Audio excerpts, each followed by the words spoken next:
I'll never forget this night. The pizza place I worked at was about to close, and I was getting ready to go home when the phone rang. I was working the counter alone that night, so I was taking calls. I picked up the phone. There was complete silence, so I hung up.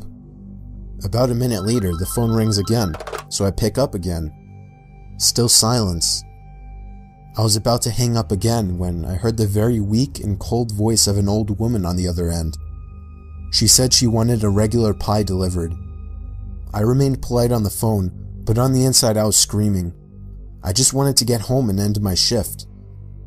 I called out to my boss that somebody is requesting a delivery. He told me I had to go.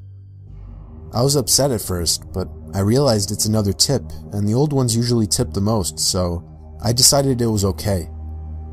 I took down the address and told her it would be there soon, but she had already hung up.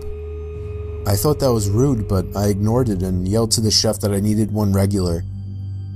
My boss told me to just go home after the delivery as the place would be closed, so a little before 10 o'clock, I got in my car and put the address into my GPS. The house was 7 miles away. The GPS took me to the quiet side of town.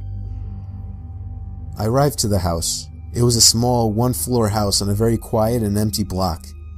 I took the pizza and walked up to the door and rang the doorbell. There were no lights on in the house. I hoped that she hadn't given me the wrong address. I rang the doorbell again. There was still no answer.